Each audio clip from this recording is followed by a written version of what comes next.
Hi, I'm Rebecca Powers with Sterling-Lancaster Community Television here at Animal Shelter Inc. in Sterling with Melissa Snitzer, the shelter manager. And today she has some information for us about flea and tick prevention.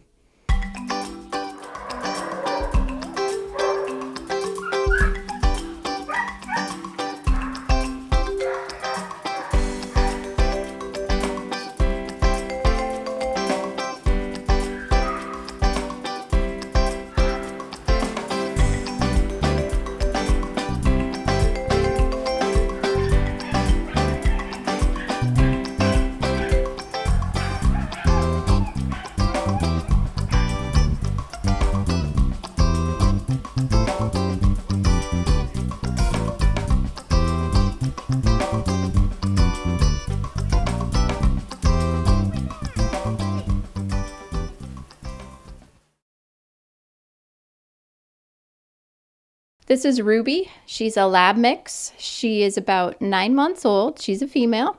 She is super happy, loves to play with toys, and she is almost full grown. So she will stay about medium size, maybe around 30 pounds. She might not do super well with cats, and she is a little bit mouthy, so she will need some training.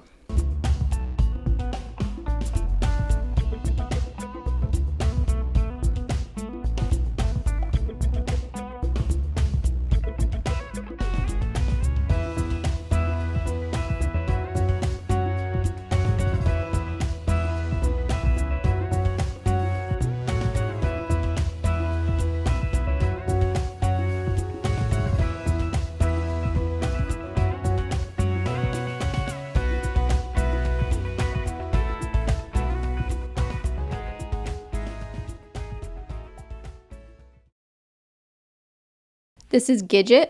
She is a female 3-month-old terrier lab mix. She is extremely energetic, but lots of fun, super friendly toward people, and very playful, and would love a home with either lots of kids to play with or people that like to hike.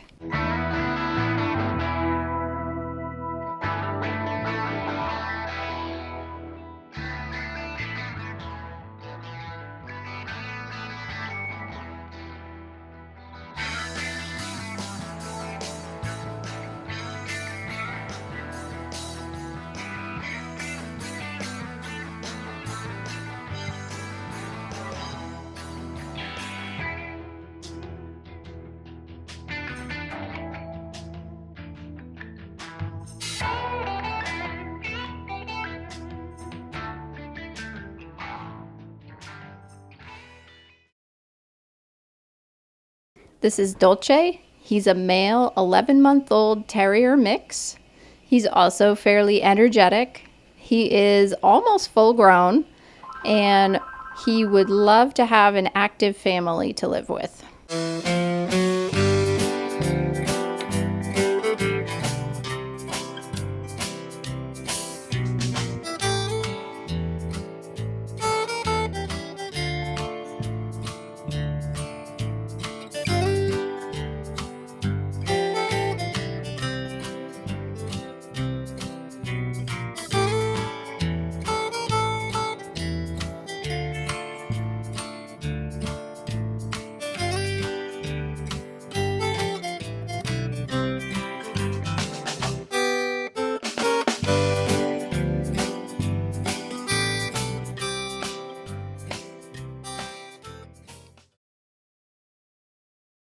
This is Anna.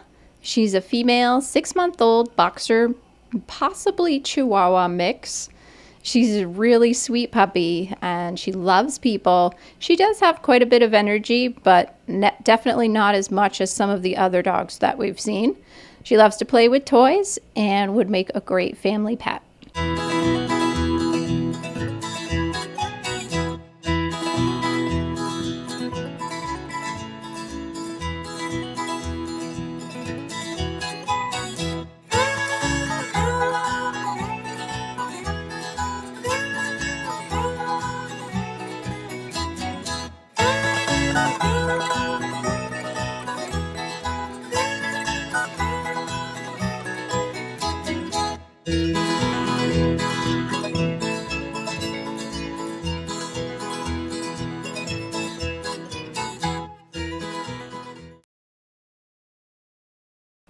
This is Mazda. She's a female 10-week-old pointer mix puppy.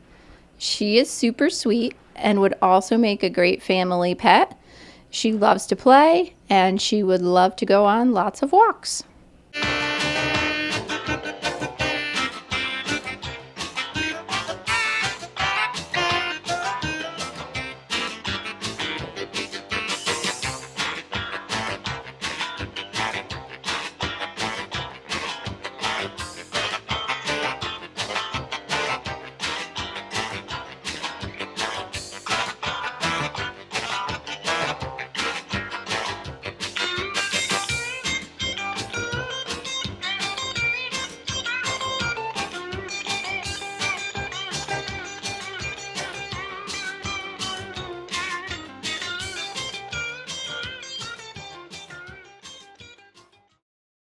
Melissa, what kind of flea and tick prevention is available these days? Well, there are actually a couple of new things on the market within the past year or so. So you do have a little more as far as options go this year. As a good rule of thumb, the fleas and ticks are coming out right about now. So anytime you have your dog outside, whether you're just in your yard or if you're out in the woods, you want to make sure that you're kind of checking through their fur before you bring them in the car or back into your house, because they can be just kind of crawling around on there before they actually attach to you or your dog. But this year we have not only the regular sort of liquid topical treatments that go between the shoulder blades on their backs. We have oral medications for fleas and ticks now. And there are also new types of the older version of kind of flea collars that we used to have. There are new versions of collars that will protect against fleas and ticks that are much, much more effective than those older ones that really didn't seem to work at all. So if you are worried about fleas and ticks and maybe your dog doesn't respond very well to the topical treatments, you can talk to your vet about the possibilities of different types of flea and tick preventions now. There are always sort of natural remedies that people turn to if they don't want to put chemicals on their dog or things like that. In my experience, the natural remedies definitely don't work as well. They could have some effect on keeping fleas and ticks off of your pet, but you have to be really vigilant still about checking their fur and going through kind of combing them when you're using a natural remedy.